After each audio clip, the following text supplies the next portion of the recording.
ராசமோதரவன் வந்து என்னுடைய ஒரு சகோதரரை போல. அவர் வந்து இறப்பதற்கு ஒரு 3 நாட்களுக்கு முன்பு கூட நான் வந்து மருத்துவமனையில் போய் சந்தித்தேன். என்னை பார்த்தவொடனே அவர் கொஞ்சம் நல்ல ஆரோக்கியமாக சிரிச்சுக்கிட்டு தான் பேசினார் அவர். அதற்கப்புறம் வந்து நான் அவர் சந்தித்து பேசிட்டு வெளியில் வந்து டாக்டர்ஸ்கிட்டையும் அங்கே இருந்த நர்ஸ்கிட்டையும் தனியாக கூப்பிட்டு கேட்டேன், இவர் ஹெல்த் கண்டிஷன் எப்படி இருக்குது அப்படின்னு கேட்டேன். இல்லை சார், அவர் வந்து அந்த அபாய கட்டத்தை வந்து தாண்டிட்டார், நிச்சயமாக அவர் வந்து பொழைச்சிருவார், இனிமேல் அவர் சில பழக்க வழக்கங்கள், அவர் வந்து பான்பராக் போன்ற சில பழக்க வழக்கங்கள் இருந்திருக்கு போல இருக்குது, எனக்கு தெரியல, அது மாதிரி விஷயங்களை இனிமேல் அவர் அவாய்ட் பண்ணணும் அப்படின்னு சொன்னாங்க. நிச்சயமாக அது பண்ண விடாமல் நாங்கள் பார்த்துக்கலாம் அப்படின்னு சொல்லிட்டு நான் வந்து எல்லா நண்பர்கள்ட்டெல்லாம் சொன்னேன், ராசமோதரன் வந்து இப்போ அந்த அபாய கட்டத்துலேருந்து தாண்டிட்டார், இனிமேல் கவலை இல்லை அப்படின்ட்டு இருந்தேன். ஒரு 3 நாட்கள் சரியாக இருக்கும், நான் யூனியனில் இருக்கேன். அப்போ சடனாக எனக்கு ஃபோன் வருது, மௌன ரவி தான் எனக்கு ஃபோன் பண்ணாருன்னு நினைக்கிறேன், ராசமோதரன் இறந்துட்டார் அப்படின்னு சொல்கிறாரு. ரொம்ப அதிர்ச்சியாக இருந்தது. நான் கிட்டத்தட்ட ஒரே மாதத்துக்குள்ளே மணிவண்ணன் சார், ராசமோதரன் இப்படி நமக்கு தெரிந்த நமக்கு ரொம்ப நெருக்கமானவர்கள்லாம் வந்து மறைவுறாங்க அப்படிங்கும்போது அது தாங்க முடியாத ஒரு அதிர்ச்சியாக இருந்தது. நாம் வந்து எல்லாருக்குமே வாழ்க்கையில் ஒரு சின்ன சம்பவங்கள், எல்லாருக்குமே ஒரு அனுபவம் இருக்கும். நமக்கு வேண்டியவர்கள் யாராவது, நம்முடைய சொந்தக்காரங்களோ இல்லை நம்முடைய நல்ல நண்பர்களோ யாராவது நம்மகிட்ட வந்து ஏதோ ஒன்று கேட்டிருப்பாங்க, டே இதை பண்ணலாமா, எனக்கு இதை பண்ணிக்கூட அப்படின்லாம் கேட்டிருப்பாங்க. நாம் வந்து அதை ஏதோ ஒரு காரணத்தால் தள்ளி போட்டுட்ருப்போம். பின்னாடி ஏதோ ஒரு சடன் டெத்து அவங்களுக்கு ஏதாவது நேர்ந்ததுன்னா, அடடா அன்றைக்கி நம்மகிட்ட இதை கேட்டேன், நம்ம இதை பண்ணாமல் போயிட்டோமே அப்படின்னு நம்மெல்லாம் பின்னாடி ரொம்ப நாள் வருத்தப்படுவோம். எனக்கு கூட அந்த மாதிரி நிறைய ஆதங்கங்கள் இருக்குது. என்னுடைய பிரதர் வந்து கடைசி சாகிறதுக்கு முன்னாடி என்கிட்ட ஒன்று கேட்டார். அது நான் சரி அப்புறம் பார்த்துக்கலான்னு தள்ளி போட்டேன். சடனாக அவர் இறந்துட்டார். அது இன்னைய வரைக்கும் எனக்கு அது ஒரு உறுத்தலாகவே இருக்குது. நம்ம அண்ணன் நம்மகிட்ட கடைசியாக கேட்ட ஒன்றை நம்ம பண்ணலையே அப்படின்ற ஒரு உறுத்தல் இன்னைய வரைக்கும் இருந்துகிட்டு இருக்கு. ராசமோதரனுடைய கடைசி ஆசை அப்படின்னு சொன்னால், இந்த படம் வந்து ஒரு பெருசாக வெற்றி அடையணும் அப்படின்றத அவர் நினைச்சிருந்திருப்பார். ஏன்னா ஒரு டைரக்டருக்கு அதை தவிர வேறு எந்த சிந்தனைகளும் இருந்திருக்காது. ஸோ நாம் எல்லாம் திரைத்துறை சேர்ந்த அத்தனை பேரும் சேர்ந்து இந்த படத்தை ப்ராப்பராக ரிலீஸ் பண்ணுறதுக்கு ஹெல்ப் பண்ணி, இந்த படத்தை இங்கே இருக்கிற மீடியா பீப்புள் நீங்கள் எல்லோரும் சப்போர்ட் பண்ணி இந்த படத்தை ஒரு மாபெரும் வெற்றி படமாக ஆக்கிறதுக்கு நீங்கள் உறுதுணையாக இருக்கணும். அப்படி பண்ணுறது தான் வெண்ணில் இருக்கிற அவருடைய ஆத்மாவுக்கு நாம் செலுத்துகிற கண்ணீர் அஞ்சலி. நன்றி, வணக்கம். அனைவருக்கும் என் வணக்கம். இந்த படத்தை மிகுந்த சிரத்தையோடு வெளியிடுற குமாருக்கு நன்றி. குமார் எனக்கு உண்மையிலே வந்து நீ என் நண்பன்னு சொல்லிக்கிறதுக்கு எனக்கு ரொம்ப பெருமையாக இருக்குது. உண்மையிலே எனக்கு நீ என் நண்பன்னு சொல்லிக்கிறதுக்கு ரொம்ப பெருமையாக இருக்குது. நீ எடுத்த அந்த சிரத்தை, அண்ணன் ராசமோதரன் அவர்களுடைய இந்த படம், அதோட விஷுவல்ஸ் பார்க்கும்போது ஒரு மனுஷன் வந்து நோய்வாய்ப்பட்டிருக்கிற தருணத்தில் எவ்வளவு ஆள் மனசில் தன்னம்பிக்கை இருந்திருந்தா இப்படி ஒரு படத்தை எடுக்க முடியும் அப்படிங்கிறதான் எனக்குள்ளே ஓடிட்டே இருந்துச்சு. ஏன்னா வலியோடையும் வேதனையோடையும் மற்றாலாம் படம் எடுக்க முடியாது. அது எனக்கு என்ன தோணுதுன்னா, தன் 2 மகள்கள் மேலே அவர் வச்சிருக்கிற அன்பு தான் எனக்கு அது தெரிஞ்சிச்சு. அதில் தன்னோட 2 மகள்கள் மேலே அவர் வச்சிருக்கிற அந்த அன்பு தான் எனக்கு தெரிஞ்சிச்சு. இவ்வளவு கடுமையாக உழைச்சி ஒரு படத்தை எடுத்து கொடுத்துட்டு அதை ரிலீஸ் பண்ண முடியாமல், அதை கொண்டு வந்து கரை சேர்க்க முடியாமல் அவர் வந்து விடைபெற்று போயிருக்காரு. தயாரிப்பாளர் சங்கத்துக்கு என்னுடைய நன்றியை தெரிவிச்சுக்கிறேன்.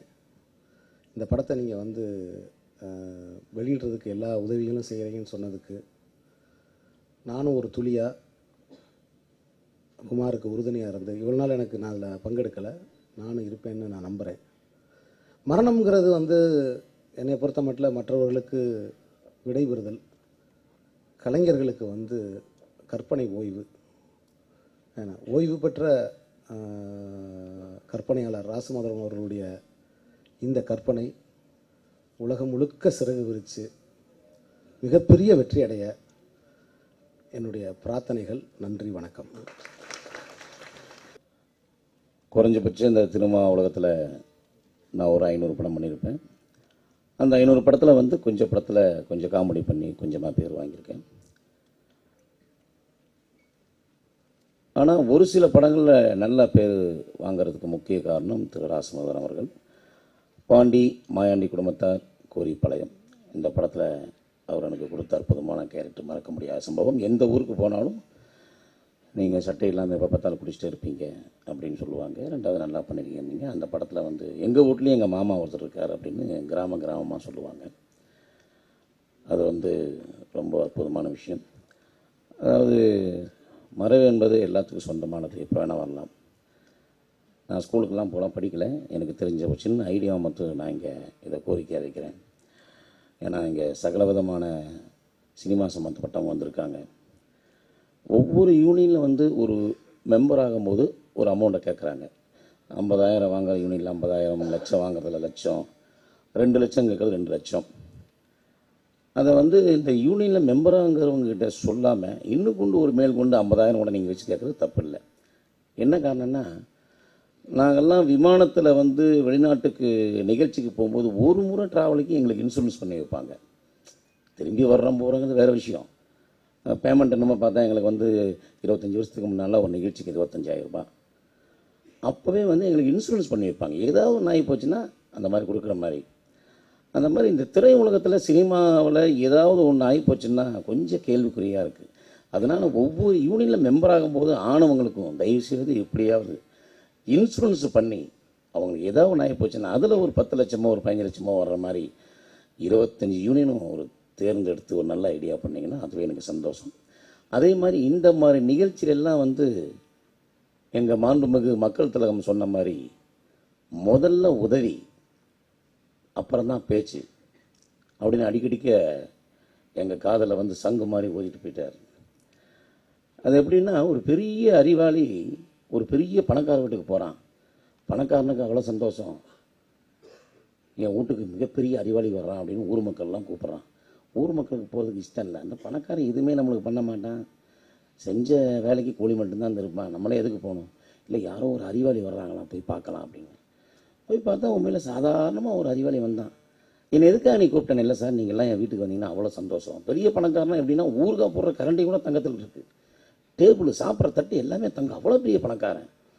அப்போ இந்த அறிவாளி வந்து ஒரே ஒரு வைரத்தோடு காதில் போட்டுருந்தான். அது எதுக்கு போட்டானு தெரியாது.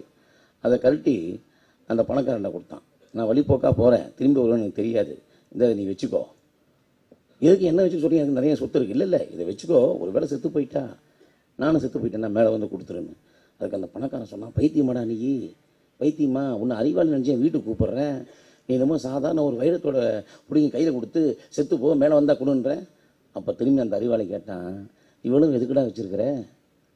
செத்து போனால் ஒன்றும் வராதுன்னு தெரியல, அப்போ வெளியில் எத்தனை பேர் இருக்கான், எல்லாத்துக்கும் பகிர்ந்து கொடுறான் அப்படிங்கிற ஒரு கதைக்கு தகுந்த மாதிரி ராசு மதுரவன் எதையுமே கொண்டு போகிறதுக்கு சேர்த்தி வைக்கல. அவன் விட்டுட்டு போனது 3 ஜீவங்களை மட்டும்தான். நான் மறுபடியும் சொல்கிறேன், எம்ஜிஆர் சொன்ன மாதிரி முதல்ல உதவி அப்புறம் பேச்சு. என்னால் முடிஞ்ச ஒரு 20,000 ரூபாயை டைரக்டர் யூனிட்டை கொடுத்து அவருக்கு கொடுக்கணும் அப்படின்னு நினைக்கிறேன். இதை நான் வந்து ஏன் மேடையில் கொடுக்குறேன் அப்படின்னா, பப்ளிசிட்டிக்காக இல்லை. நான் கொடுத்தா இன்னும் கொஞ்சம் பேர்த்துக்கு தெரியும், இன்னும் மற்ற யூனியனுக்கு தெரியும், இருக்கிற யூனியனுக்கும் தெரியும், எல்லாத்துக்கும் தெரியும், கொஞ்சம் போய் சேருங்கிற ஒரு அல்ப ஆசையில் அந்த முடிவை நான் எடுத்துக்கிறேன். இது நான் செய்யலை, நான் வணங்குற எம்ஜிஆர் செய்கிறார். நன்றி, வணக்கம். வணக்கம். ராசு மதுரவன்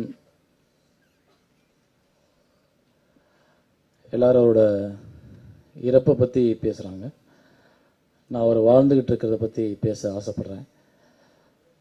அவருடைய படங்கள் இந்த சமூகத்தில் பார்ப்பவர்கள் இருக்கும் முறை, தொலைக்காட்சிகள் இருக்கும் முறை, எல்லா தொலைக்காட்சிகளிலும் இந்த படங்கள் ஒவ்வொரு குடும்பங்களோட வாயில்களையும் ஒவ்வொரு வருஷத்துலையும் ஒவ்வொரு முறை கதவை தட்டும் பொழுதும், மாயாண்டி குடும்பத்தாரை பார்த்து ஒவ்வொரு முறையும் ஒவ்வொருத்தரும் இந்த தங்கச்சியும் அக்காவையும் பார்த்து அழும் பொழுதும், அந்த அண்ணன் தம்பி உறவுகளை பார்த்து பேசும் பொழுதும் கண்டிப்பாக ராசு மதுரவன் வாழ்ந்து கொண்டே தான் இருக்கிறார், வாழ்ந்து கொண்டு தான் இருப்பார். ஏன்னா அவருடைய எந்த நிலையிலும் அவருக்கு மரணம் இல்லை. கலைஞனுக்கு வந்து உண்மையிலே மரணம், நல்ல கலைஞர்களுக்கு மரணம்ன்றது இல்லை. அதை பொறுத்தவரை வேறு இடம் தேடி போயிட்டார் அப்படின்றதான். வந்த உடனே இளவரசன் ரொம்ப அழகாக பேசினார், நலம் நலம் மாதிரி அவள் நீ இங்கே நல்லா இருக்கியா அப்படின்னு. அதுதான் உண்மை. ஸோ அவருடைய பிரிவு வந்து எல்லாருக்கும் வருத்தமாகவும் துயரமாகவும் கஷ்டமாகவும் இருந்திருக்கிறதுனால தான் இப்போ இவ்வளவு பேசுகிறோம். அதே சமயத்தில் அவர் நிறைய கடன்களை சுமந்துட்டு விட்டுட்டு போனதுனால இந்த கூட்டம், இந்த சோகம், இந்த இது எல்லாமே இப்படி நடக்கிறதுக்கு காரணம் வந்து ஒரு கலைஞன் இறக்கும் தருவாயில் என்ன நிலையில் இறக்குறான்றதான் பிரச்சனை. அப்படி நிறைய கலைஞர்களுக்கு இந்த துர்பாக்கியம் நடந்திருக்கிறது. அது ராசு மதுரவனுக்கு நடந்தது வந்து ஒரு மிகப்பெரிய சோகம். அந்த 2 குழந்தைகள், அந்த அன்பு காட்டிய மனைவி, இந்த 3 பேரையும் தவிக்க விட்டுட்டு அந்த 3 பேர் தலையிலையும் ஒரு பெரிய நிறைய கடன் பத்திரங்களை மட்டும் சுமையாக கொடுத்துட்டு போன அந்த அபாயகரமான சூழல் வந்து இந்த சினிமாவில் நிறைய பேருக்கு இருக்குது. வெளியில் தெரியல. நிறைய பேருக்கு நடக்கும், எதுவுமே பண்ண மாட்டோம், எதுவுமே பண்ண முடியாது. ஸோ இது ஒரு எடுத்துக்காட்டாக எடுத்துக்கிட்டு எங்களுடைய இயக்குனர் சங்கமும் சரி, தயாரிப்பாளர் சங்கமும் சரி, எதிர்காலத்தில் இது போல ஒரு சூழல் எந்த கலைஞனுக்கும் படம் எடுக்கும் தருவாயிலும் சரி, எடுத்து முடிக்கும் போதும் சரி வரக்கூடாது. ஏன்னா இன்னைக்கு 100 படம் எடுத்தால் 90 பேர் நஷ்டம்தான் படுறாங்க. அதில் எத்தனை பேர் வெளியூரில் போய் செத்து போயிட்டான் தயாரிப்பாளர்னு தெரியாது.